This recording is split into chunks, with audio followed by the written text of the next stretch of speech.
well-being in the world.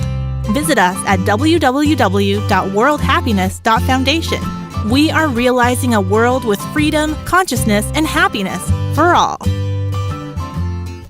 Welcome to the Heroes of Reality podcast, a podcast about the game of life and the hero's journey we all experience. Let's jump in with our host, Dylan Watkins, as he introduces today's guest. Welcome to a unique special edition of the Heroes of Reality podcast, partnered with the World Happiness Foundation. In this topic today, we're going to be diving deep into our connections to the planet.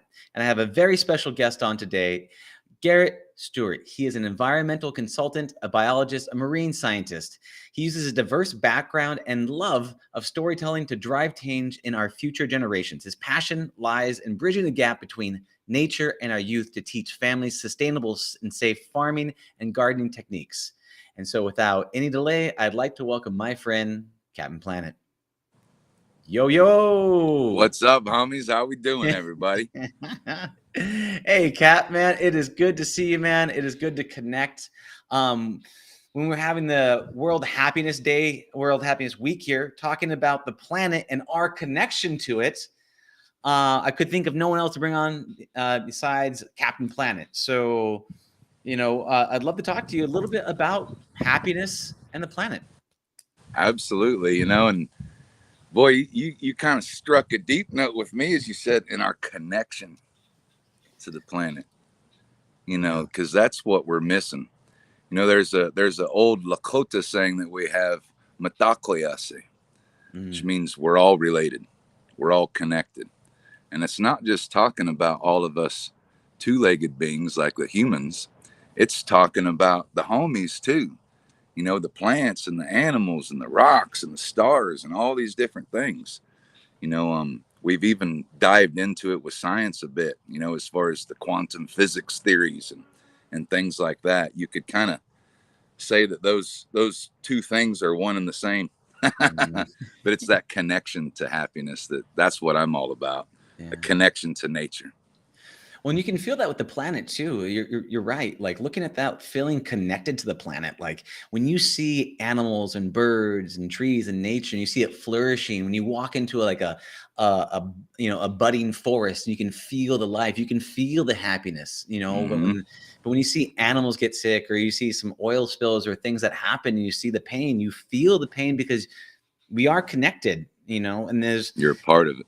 Yeah, we're a part of it as one organism, as one thing. We feel like we're individuals, but we really are constantly flowing through, right? We built these houses and things to kind of like to insulate us from nature, but we still have those connections, right? And we talked about something a while before about, inspiring kids to have them fall in love with the planet and fall in love with the oceans. And I was asking you, how do you, have kids? How do you inspire them to feel that connection, feel that love for the planet? Well, these days, homie, kids like them video games. I mean, I've dropped a few quarters in a Donkey Kong pinball machine, but I don't know too much about video games. But all these kids, they go on and on and on about this Minecraft thing. So I care enough that I'm looking into this video game, Minecraft, and it's basically bushcraft. On this video game, they're learning how to make a torch to light their way through the woods. So I teach them in real life, and how to use some pine sap and some green moss so that torch is also keeping away the mosquito homies. So to me, incorporating survival skills and bushcraft skills. Bushcraft, people think, is the same thing as survival. Survival is like, I'm stuck in the woods and I want to get back to the town, where bushcraft is more like, I never feel like leaving this place.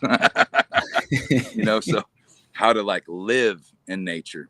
And when you're teaching a kid how to make a primitive shelter, or how to make a fire with their bare hands, and how to identify some of these plants and how to use them as medicine, and what parts to use and how to use it. When they start learning these things, they realize that they have power. When you're teaching these kids things like how to grow their own food and how to be able to survive off nature, you're giving them a sense of power, and you're also giving them that sense of connection early on.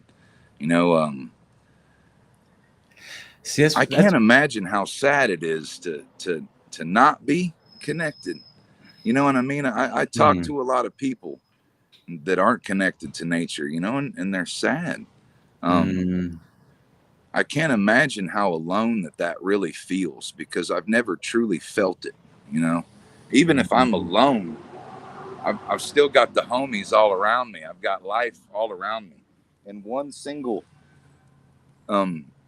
grab of this dirt, I've got more micro homies in my hand than I do people on planet Earth. So I mean, I'm not alone. But when people don't grasp that magnitude of loneliness that we're starting to feel as a world, as a human species, and the more that we get on these screens, the less we start feeling. But sometimes, like we're doing right now, we're using these screens to help teach people how to get their bare feet on the ground again. Like that's where mine are at. I slipped off my flip flops. Got to get that good ion exchange going on. Yeah. It reminds me of there's a term I think the Japanese use. They call these things nature baths. And a nature bath is when you go and you walk in the forest and you just like literally bathe in all that's nature. And you go around, you feel it in, you soak it in. Probably barefoot too. And I've been doing that a lot, I guess. Yeah. That's awesome that you feel that connection. I mean, and you're right, because we sometimes we get comfortable being indoors. We get comfortable and we want to go to social media because we want to feel that connection. And then sometimes you get stuck in that scroll where you just scroll next. And we're more connected than ever before, but we've never felt more alone.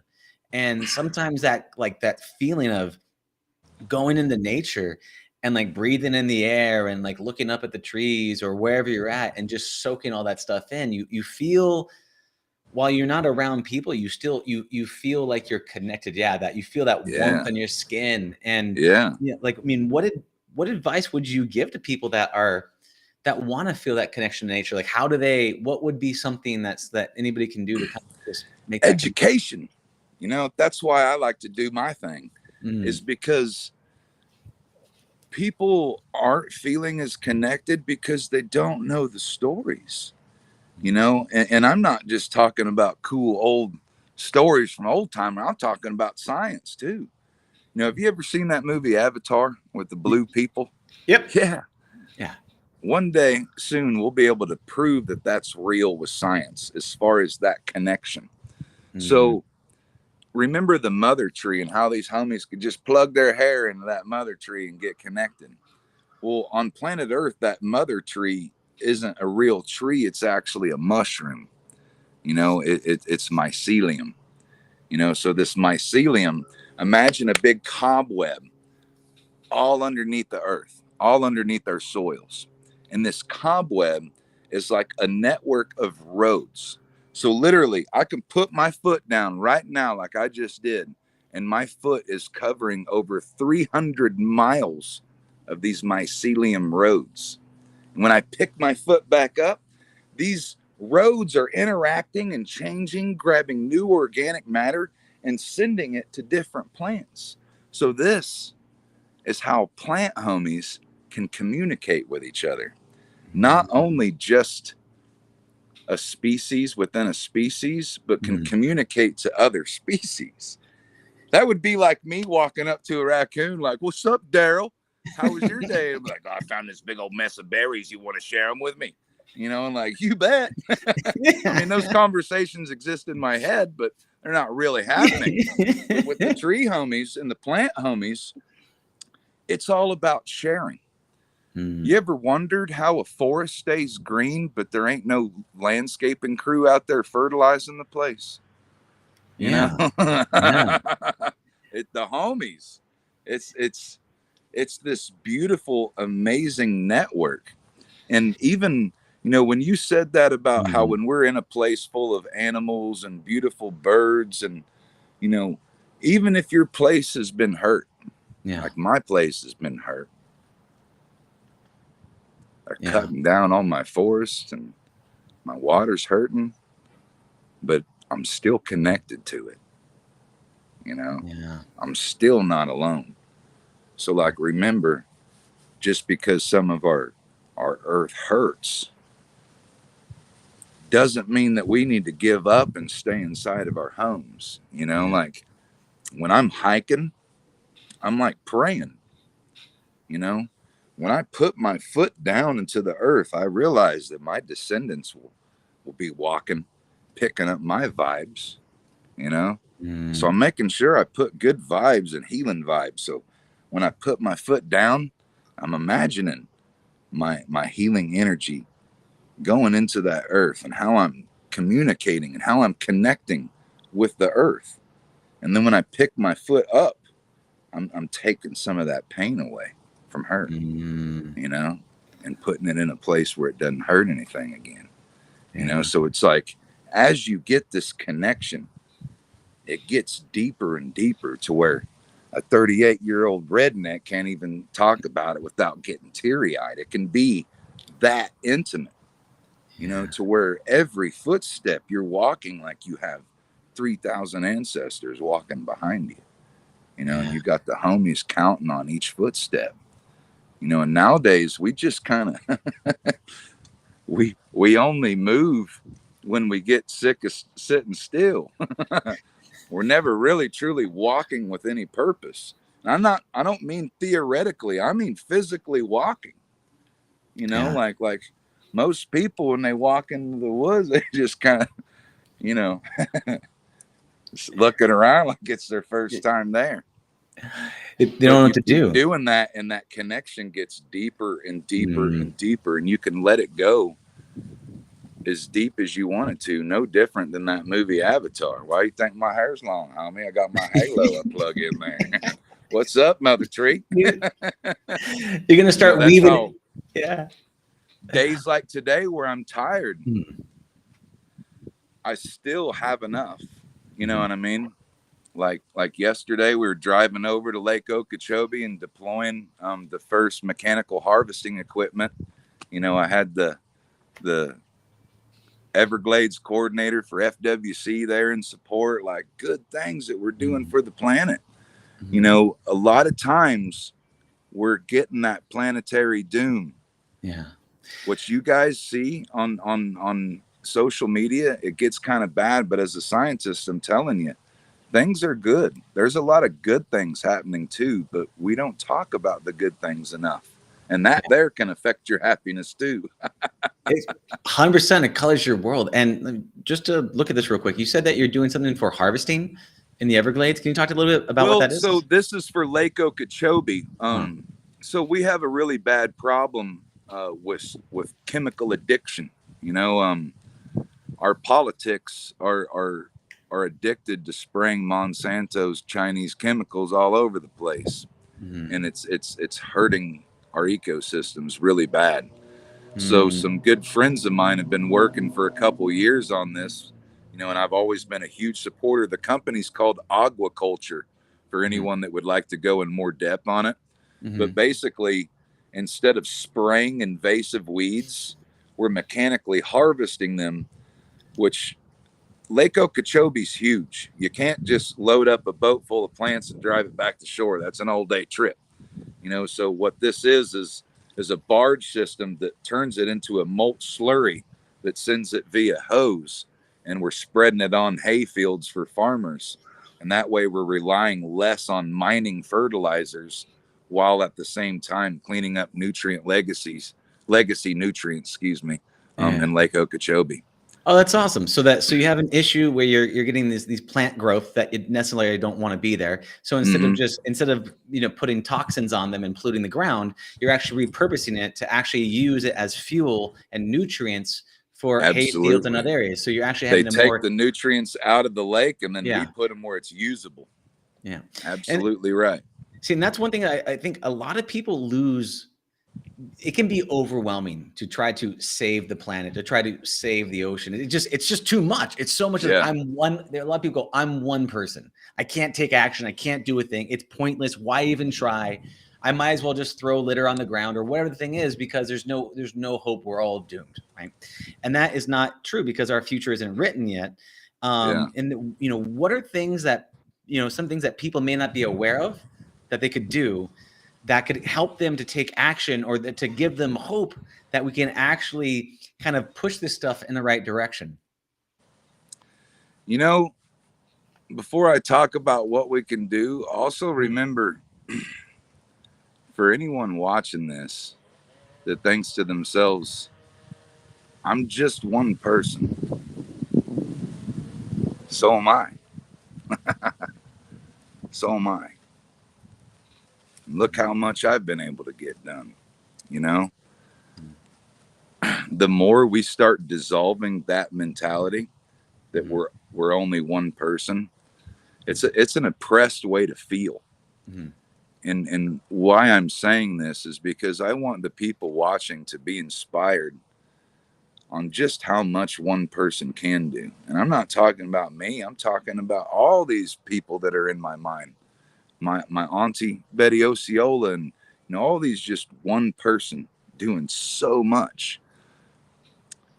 What can you do to help find those people, find those one persons? Watch what they do. Mm-hmm. And you start learning, you know what I mean? Yeah. As far as, it's not about just find an organization, volunteer. It's about changing our mindsets. What are you using in your washing machine? Are you using detergents? They're pretty nasty. Like, how are you getting it dry? What kind of soaps are you using? How'd you wash your hair this morning? Did your soap come in a plastic bottle? There's 80 billion plastic bottles made every year for shampoo and hair conditioner alone. All because we got so foolish that we forgot the one thing that our showers all have in common: water. Water. Like, there's a new line of Captain Planet Bard shampoo and conditioner coming out that I'll be able to tell you guys about it soon. I'd tell the name now if I could remember. It's got a cool pirate looking logo, I know that. But that's a huge thing, just right there. Your shampoo and your hair conditioner. Like, I use Bard shampoo and I use Bard conditioner, and I got hair as pretty as Fabio. So these little kind of things that we can change. Like, I'm not around people enough. I don't even wear deodorant. I like stopped wearing it. I dated a girl that said that she liked how I smelled. We're not together anymore, and I think I'm just too big and scary for anybody to tell me, like, hey, Caps, you're like kind of stinky, bro. No, but you know what I mean? Yeah. There's all these different things that we can do. Even when it comes down to, I'm pulling into a convenience store, I'm on the road. Yeah. For whatever reason, I didn't bring a reusable cup. Like, I didn't bring a cup that I can just go fill with water. Darn it, I got a bunch of leaves in mine now. Getting connected. Ooh. But let's say you have to buy water. They don't sell water in paper. They sell it in plastic. Knowing the difference as far as getting a gallon of that water, and the fact that plastic in that gallon is more recyclable than the tiny little bottles, those little kinds of changes that we can make a huge impact. I know a lot of people that care, that also drink 100% bottled water, out of a fear of what they might be drinking out of the faucet. Get a filter. I don't know where you think the bottled water's coming from, like, as far as use a filter too, kind of thing. We need to get over these kinds of mindsets. Our convenience is killing us. And that's actually the thing is, you're right. The looking at a lot of the things, it's habits, right? They're habits and patterns. Yeah. And we get stuck in these habits and patterns. Mhm. And I was someone who drank a bunch of bottles of water. I did those things until finally I got my own little like aqua thermos thing. And I just use that for everything. And I fill that up. And I mean, those are just micros. It's just figuring out what works for each person, that they can make those little shifts, those little changes. You know, because then if you know that you're taking those small actions, you feel better, you feel happier. Absolutely. You have some sort of impact. Yeah. You know, if you forgot your reusable grocery bags, it happens. I've done it. I forget I'll get to the grocery store and gosh darn it, I left the bags at the house. Yeah. Well, simply asking for paper bags instead of the plastic bags makes a huge difference. As a scientist, to tell you, it's a little easier to grow trees than it is sea turtles, you know? So knowing just that though, like, you know, of course, use the reusable bags, you know what I mean? That's what I try to do. But when I do forget, like if I'm on the road or something like that, just knowing that difference of getting a paper bag versus a plastic bag, you know, if we all start doing those little things, and our little ones are watching us make those changes, you know, they're going to follow in our footsteps, you know, so it needs to be common sense to start caring. But the more people realize that happiness comes with care, you know, like when you start caring, I'm going to be honest with you, man, I used to hate myself and I used to hate myself more than I've ever seen anyone on this earth hate anything. I didn't know how to love myself. And I love nature, though. And I'd take care of nature. Yeah. And it was the simple acts of like taking care of nature for so long that I don't exactly know when, but somewhere along the line, I fell in love with myself. You know, like I went from hating myself more than I've ever seen anyone hate anything to being my own hero. Like like, bro, you're the man, you know, like good for you. Like, and all that was really just from taking care of nature, you know, and getting connected to nature and not just saying, what can you do for me, but what can I do for you? Yeah. Just that simple act of kindness over and over again made me fall in love with myself. Like that's why I'm happy. Well, one you said really that really sticks with me is that like we're humans, right? We're inherently designed to save energy. Right. So what do?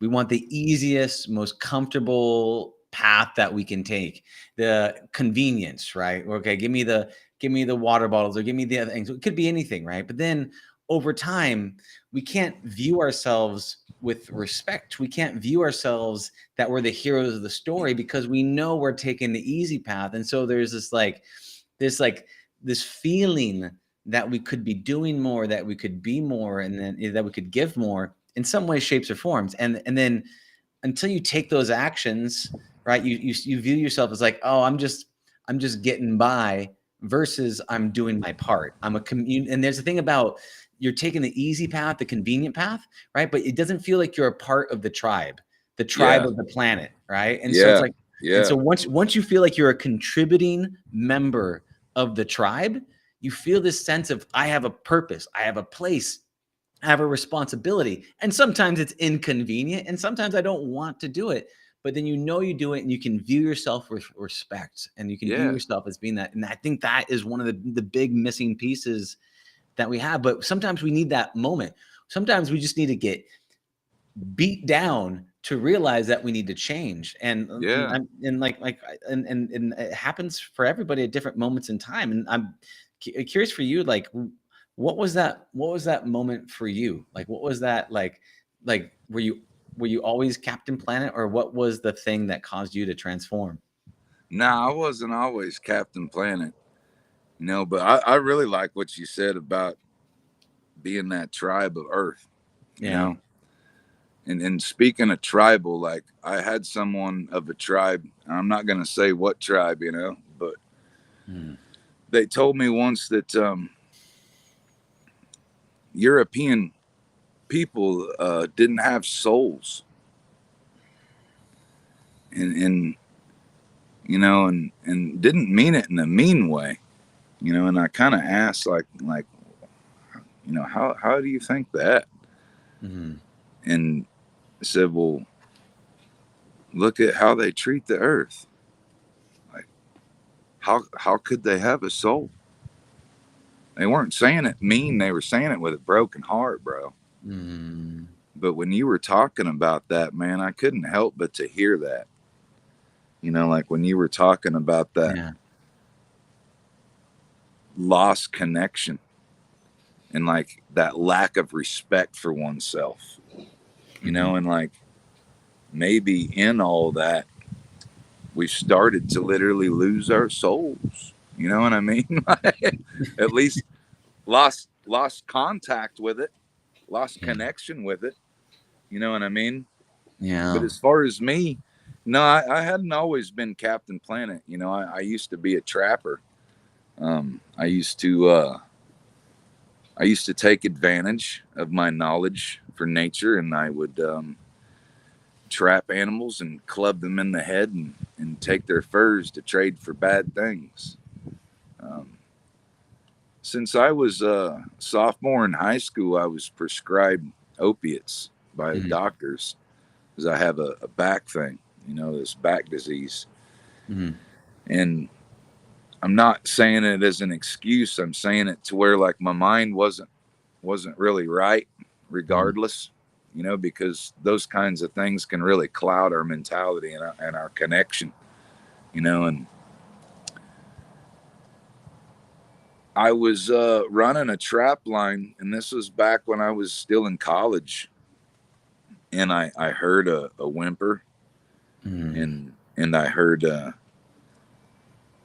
it turned into a scream as I got closer. It was this little baby coyote puppy, and a leg hold trap's not designed to kill an animal, but this was a very young coyote, and where it hit him, it snapped across his shoulders and got his spine.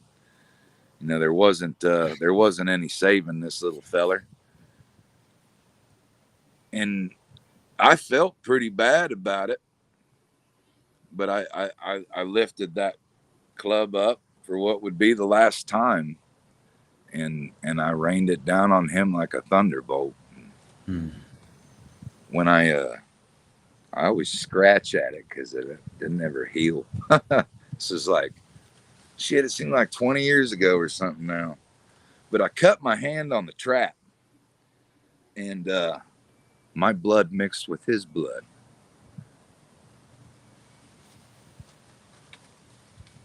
And the old ones say that something happens when that happens, when you share blood like that, and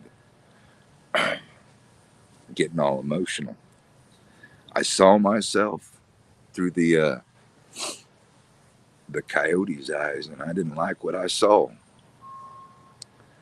I wasn't Captain Planet. I was the angel of death. And looking around, squirrels and birds and different animals, and I swear even the trees were looking at me like they were ashamed of me and this monster that I'd become. And that was it for me.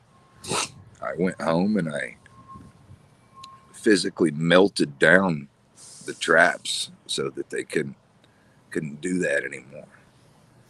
And I realized there wasn't enough homies left to live like that. It might have been how some of my ancestors survived a long, long time ago, but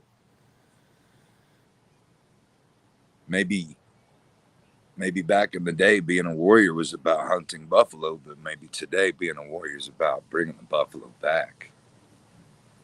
Because being a warrior is about learning how to survive in the times that you're given. Yeah. And what I was told, an old holy man once, he said that being a warrior isn't about strength or courage or wisdom.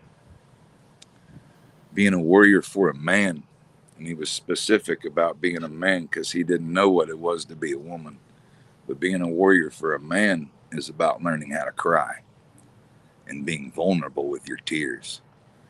Because when a man learns how to cry, he gains compassion, you know, Yeah. and with compassion, he can gain humility. And with all these virtues, he can gain a sense of balance and understanding of that connection. You know, we're connected whether we know it or not. You know, the religion calls it spirit, science calls it energy, the streets call it vibe. I ain't telling you all what to call it. I'm just saying that it might be worth listening to. That's how you get connected. Yeah. Yeah, man. And you know, thank you for sharing that story, man. I could feel it. You know, Yeah.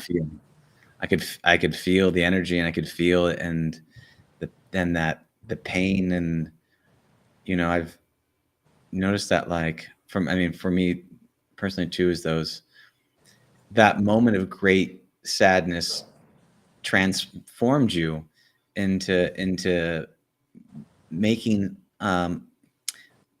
making up for it, or doing your part, or doing what you can Mm-hmm. to get reconnected to nature. And I think a lot of Yeah. people, we try to selectively numb, right? Whether, name a thing, right? Whether it's social media, or any of the other things, or drugs, or staying busy, or whatever it might be. And then we do it out of convenience, and then we feel isolated, then we feel alone, and then we feel Yeah. disconnected.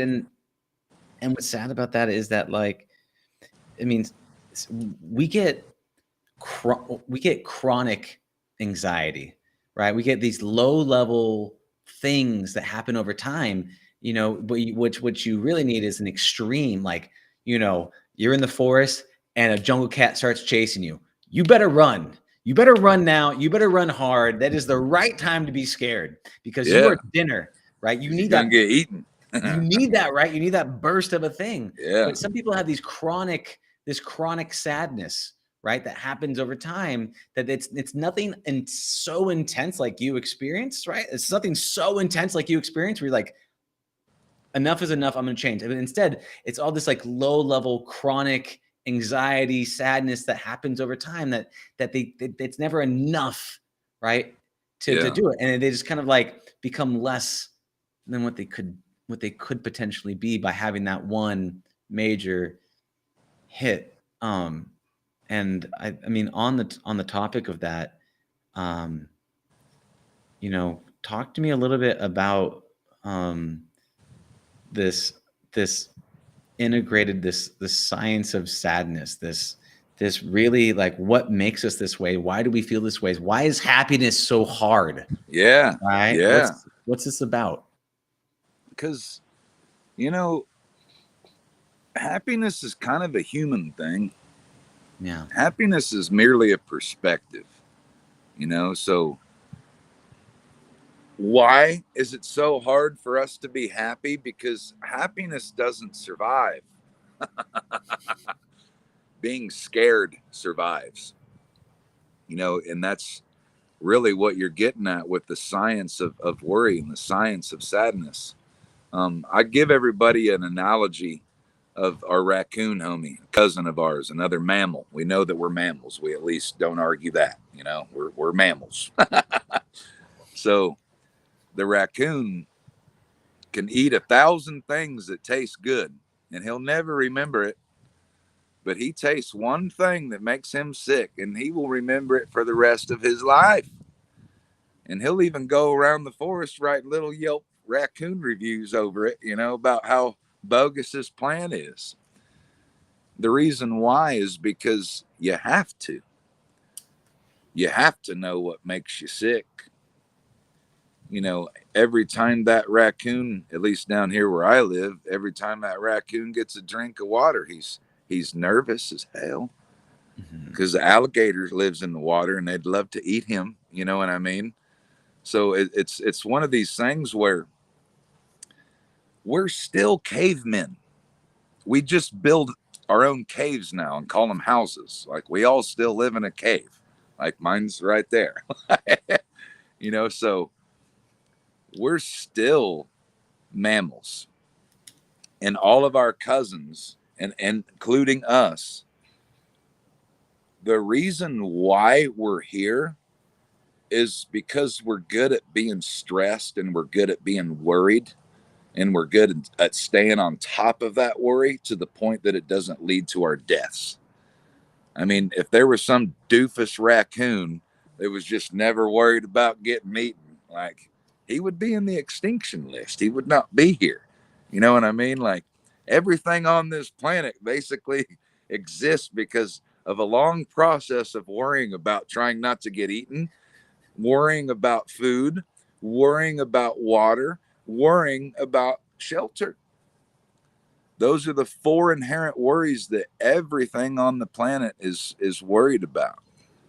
But us humans, we no longer have that. We're not worried about trying not to get eaten. We're not worried about water. We just turn on the faucet. We're not worried about food. We just open the refrigerator, or God forbid, we got to go to the grocery store. You know, for the most part, we're not worried about a place to live. You know, like here's a great example is like I'm looking at a place that I just got told that sold, the place where I live. So, you know, I've got minimal time to find a new place to live. I'm less stressed, I think, about that than most people are about what kind of Starbucks coffee they're going to order. But it's understanding that stress is okay. And what I'm talking about is not severe depression. What I'm talking about is not severe anxiety. You know, there are chemical imbalances that people have that they experience sadness at a depth that we can't even probably understand. And I'm not by any means at all trying to make those people feel like, oh, just go hike more and you're going to feel better. I'm not trying to say that. But for the average person, we all are going to have this inherent worry that we can't get rid of out of our DNA that flows through us like a running buffalo. You know, we can't get rid of it. So sometimes when we experience our home and nature and smelling these plants and feeling the ground at our feet, it connects us to that ancestral DNA that goes, oh, I think we're good. We're not getting eaten by anything. But let's face it, like we live in man villages. We live in a place where spirits get eaten, you know? In the man villages, people get eaten every day. I don't even know if I'm going to be able to find a place to rent. You know what I mean? Because it's $2,000 more than what I'm already paying. You know, like as far as there's general fears, but to remember, you know, like if we have that connection, what are we really worried about? Like I know how to live in nature. I'm gonna be just fine. You know what I mean? Yeah. But if we spend more time in nature and less worried about these little boxes that we live in and the little boxes that we drive to work and little boxes that we go in when we work, you know, if we start putting a little bit more nature in our days, you'll find that will be some helping on your happiness. You know, is to just get out there and experience some nature, because it lets your mind reload like a battery getting recharged. You know, man villages, we get eaten, but in nature, nobody's going to eat us for the most part. I mean, unless a bear's having a bad day. You know? For the most part, nobody gets eaten out there, you know. Yeah. We for the most part, we've got these level 1 jungles, right? If you get lost in the Amazon, things might be a little different in the storyline, but for the most part, yeah. I mean, you're looking But at. I mean, in reality, you're probably got a better chance of walking through the Amazon than freaking walking through Sarasota, Florida. You know, we're afraid of nature, but the funny thing is it's way safer than we are. Yeah. You know, and sometimes we also don't realize that vague brutality of nature. You know, we get hard on ourselves as humans, like that we're evil, you know, and all these things and just bad. Nature can be pretty evil and bad too, you know, as far as like, I've never watched a human mother eat her own children. I can't say that about all species, you know, like things get brutal out there too. You know, we ought to not be so hard on ourselves. You know, I think that's a big problem, including myself. You know, I'm way too hard on myself. You know, I'm way too hard on myself. Yeah, there's a couple of things that you said there that I resonate with. Is one is the fact that, like, I mean, the way that we all got here was by surviving and replicating, right? Like survive, make more, keep going.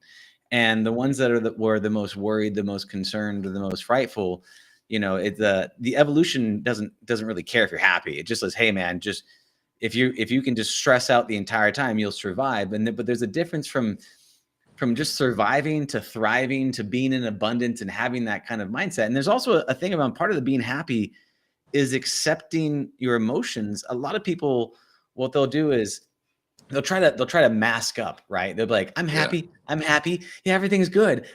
I'm so happy right now. But they're not acknowledging what they're really feeling. They're not acknowledging the sadness. And if you don't, especially like if you came out and said, man, like, I'm sad, man. I'm worried about my house. I'm trying to find a place, right? It's okay. It's okay. But that's the man. thing. Like that's why I said that. Like, it's like I want people to know that I get stressed out too. You know, I may not go live and go on a rant about it, but I get stressed out too. I get sad too. But when you create that vulnerability, you create a main line to your heart. Right? I'm always looking out for future dude. I make me vids. Me vids? Yeah, that's like a thing that I invented. So what's a me vid? What? Yeah, it's me vids. So I have a photo album in my phone. Titled Me Vids. And what it is videos that I make for me. And every so I'm sitting there one day thinking, like, you know how we all save money for a rainy day? Like that's a physical thing. Why don't we ever save any money for a mental rainy day? Like, we know we're gonna have a bad day. Like, if I'm super stressed, I go to my me vids and let the past dude cheer me up. So every start of every video, I go, hey dude, it's me, you, and I giggle like it's like Bill and Ted's ex. You know, every time, like, hey dude, it's me, you, you know, just rip out a big giggle. And I always make it like when I'm in a really good mood, like I'm like in the truck, like, hey, what's up, dude? It's me, you. We just got done installing like 20 artificial reefs and had 3 freaking elementary schools there. It was so awesome, bro. You were so cool, dude. If you're having a bad day, man, just remember, cheer the fuck up. Sorry, I said the F word, but I like to make myself laugh. You know, so when I am having a bad day, it cracks me up that yester dude is sitting there caring about future dude enough that present dude can benefit from it, you know. It's a little trifecta going on. I love it, dude. So I'm always looking out for future dude, you know. So that helps, you know. Like, but if you think about it, why did I have to invent that? Why isn't that taught in like every single public school everywhere? Like, why has nobody ever once in my life stopped and said, hey, maybe do some things for yourself for when you're in a bad mood? And the reason why is because, like you said, we're all wearing masks, pretending to feel something different. Yeah. And we wear that mask so much that we pretend that we're never going to have a bad day. And homie, that ain't true. If we didn't have bad days, how would we know how we're having a good one? It would all just be mediocre days. That's just a medium day. Nobody says they're having a medium day. Yeah. It's either a bad day or a good day. You know what I mean? It's just medium day.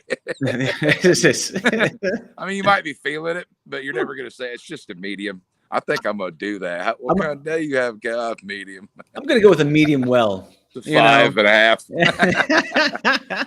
But we think that we're never going to have a bad day. We live and we exist as if it's never going to happen.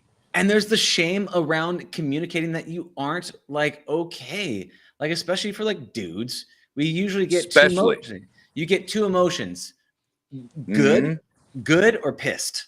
That's what we get. We get good and pissed. I'm good. I'm pissed. That's all. And then usually good means really, really pissed. Yeah, it does. It does because you're trying to be honorable.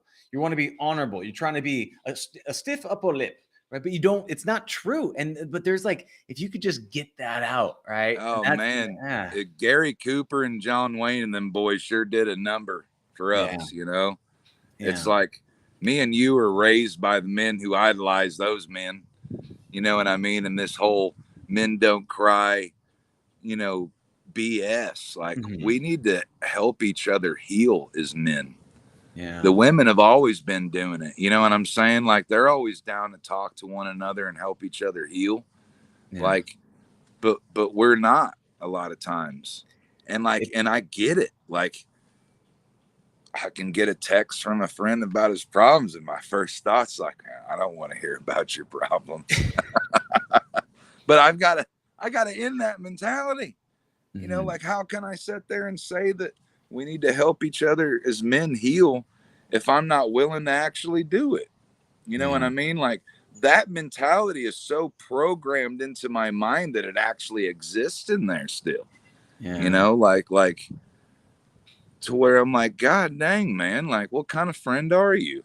You don't want to hear about his problems. Like sounds like a bad friend. Well, think about that, man. And look about what you're talking about. The same exact thing, what you do to your friends, what I've done to my friends, right, is the same thing that we do to ourselves. Yeah. I don't got time to listen to my own BS. I don't got time to hear that. I got things to do. I've got things I gotta handle my business. Quit I can't your whining, boy. Yeah, suck it up. Suck it up. Quit being that way, right? We don't even we the way that we treat our friends is the way we treat ourselves, right? And we're not even usually that kind to ourselves, And that's why I love the me vids. It's a good idea. I love it. I'm thinking self V's, but I like me vids. I like the idea of it because you're right. Because if you took a moment to go, I'm gonna try to make myself giggle. I'm gonna have a little surprise giggle bomb that I'm gonna record for myself, and I'm gonna totally not even gonna remember that I did this, but I'm gonna leave it to myself as a little gift to unwrap. And you're trying to, because if you play that game, because we're all playing games, right? Some people are trying to play the game of getting paid, right? Some people are trying to play the game of saving the world, right? And sometimes you get so focused on that, like that goal, that you forget to enjoy yourself along the way, and then it just that energy spreads, and you start living in that world. And you make them me vids, dude. You keep it for me, keep it for you, and it keeps it sacred. Because I tell you what, I could probably share any me vid, and it would be instant viral. Yeah, like because I swear the best videotapes I just make for me. Yeah. Like the other day I'm hiking and I see this tree. And it's like squatted down with these two like lumps that like, it looks like a man, like kind of sitting in a chair. Yeah. I make a me vid with some rap music of me giving it a lap dance on the tree. Like, what's up, future dude? It's me, you. Like, just jamming with nature, man. Like, get out there and love yourself today, buddy. And it's me dancing to WAP. No, I love it. that Wet Old Pizza song or something. Yeah, Cardi B. Making it rain. It's actually raining. Yeah. Oh, dude. We got some trees in this house. Dude, but that's beautiful. But that's the thing is like you can. The thing is, can you have purpose and can you have humor, right? Like they don't have to be exclusive. And we sometimes take ourselves so seriously, man. That's why I love that. But the thing is, like, if you're concerned the way that people are going to judge you, if I'm concerned the way that people are going to judge me, right? You pull back, you armor up, you protect yourself because we got this thing like paper armor, Yeah. Where like you're like everything's great, and then someone pokes you and you just crumple to the ground, right? But like real armor is that you expose yourself and you let people come at you. And if you can really take it, right, and really go with it and still feel good and make light of it and enjoy it, man, then you can really be happy. It's like a deeper happiness knowing even if you're not okay, you're okay and you're still good. Right? I mean, look at me. I look like a real life pirate with tie-dye and a feather in my hat. Like I stopped caring a long time ago and I'm loving it. Not every day's great.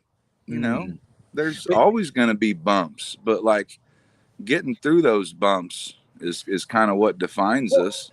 But look at that though. One thing is like you're talking about, I don't care, but you do care. I've seen you care. I feel you care. I've seen enough. I do care, but not about that. Yes.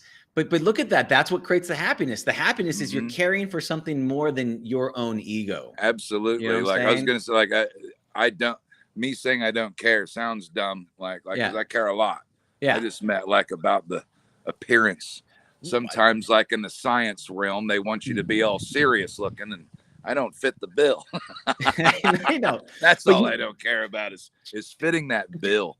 Yeah. Fit your own bill. Be what you want to be. Nobody's gonna stop you. As long as you ain't hurting nobody, you ain't hurting the homies. You ain't doing nothing wrong. And I've seen, and I know because you are a scientist, you do have an accreditation to your background. I know you make artificial reeds. I mean, I've heard you talk about building duckweed energy that can like help the planet. And there's all this crazy stuff that you do, some sort of fractal coral reef things and breaking those things apart. Though these are like fragmentation, fragmentation, which is all like crazy sciencey stuff that I'm like, But I look at you, I'm like, hey, go get your white lab coat and go put it on because you're confusing me. Your message is very confusing me because you do look a little hillbilly hippie-ish.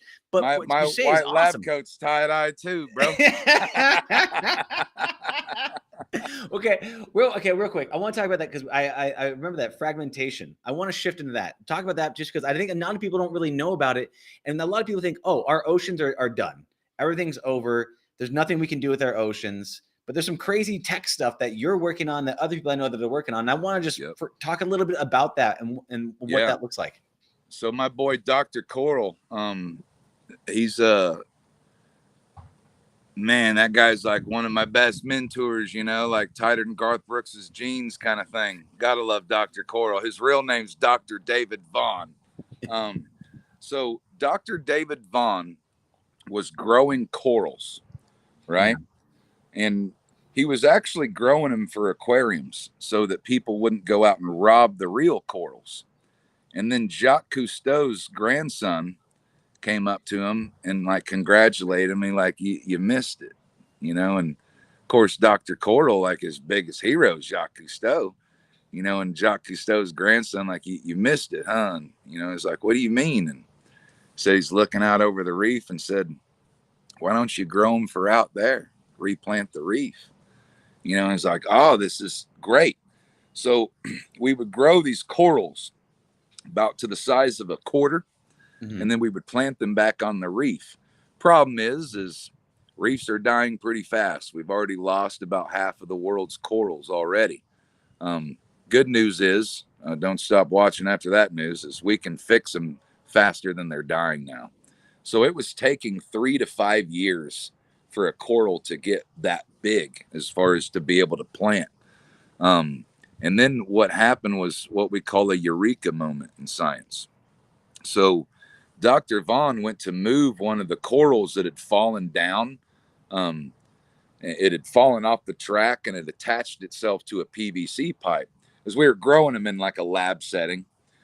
So it's not the ocean as far as PVC pipe and all that. So he goes and he grabs that coral and it breaks. And what was left was just 3 polyps, 3 little small holes on a part of what we call the coral, is a polyp. Now, he was curious on, of course he's bummed out. This coral that take 3 to 5 years to grow, and he just accidentally broke it. It's like, leave it here.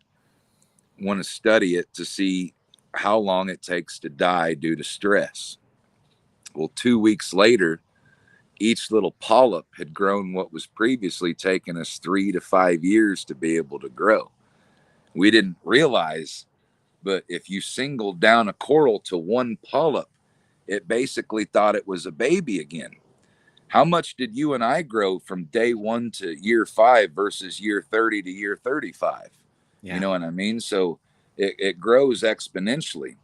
So not only that, but we figured out that if we take the same genome, for example, I'm trying to see the screen, like imagine my hand is a piece of coral, and it's got different branches on it.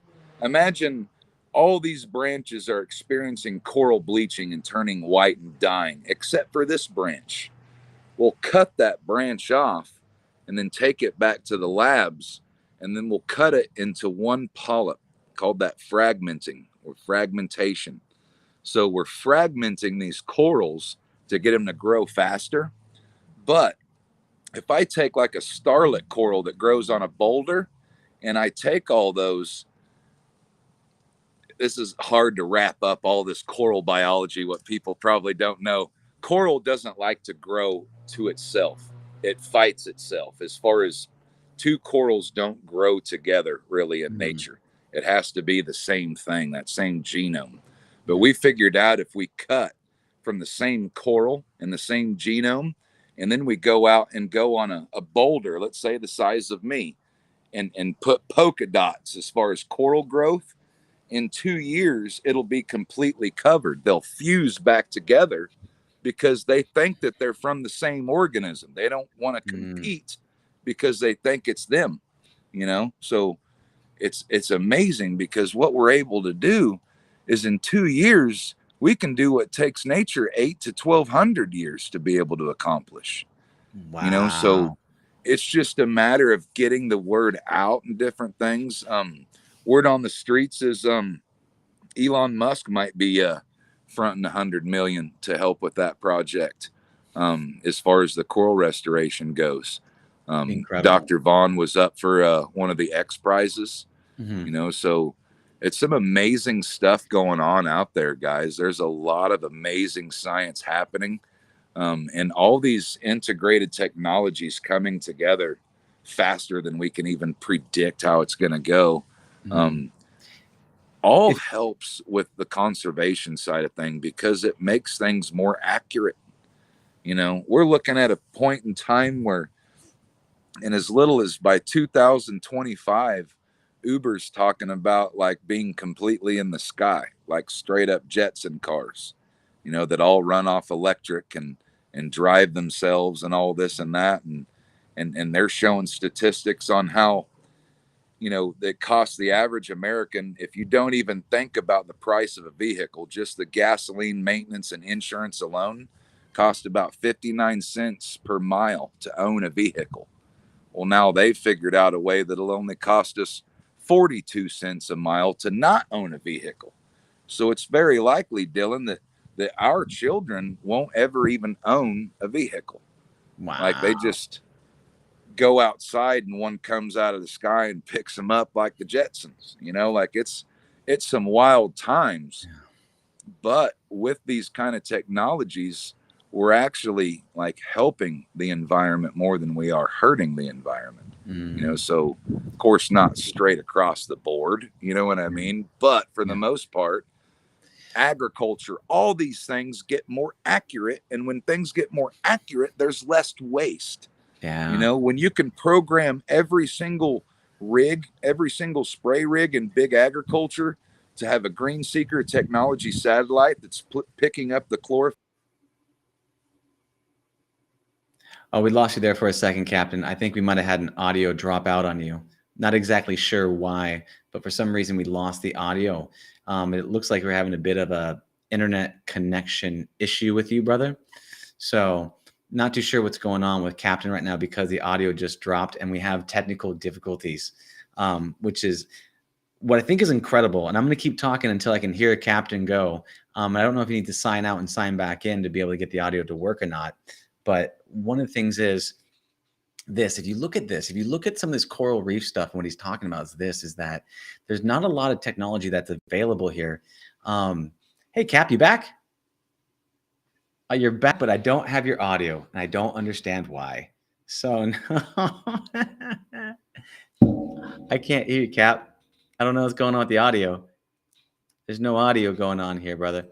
I don't know what it is. So we're going to try this one more time and have him come back in. But if you look one more time, when it can come back in, Is there any audio? No audio. Not too sure what's going on with the audio. Let me check my sources. I don't know what's going on. Let's see here. Da-da-bum-ba-dum-bop. No. I don't hear it. I don't know either. Okay, so then what we can do here is this. I'm going to try toggling off and on. Let me see what goes on here.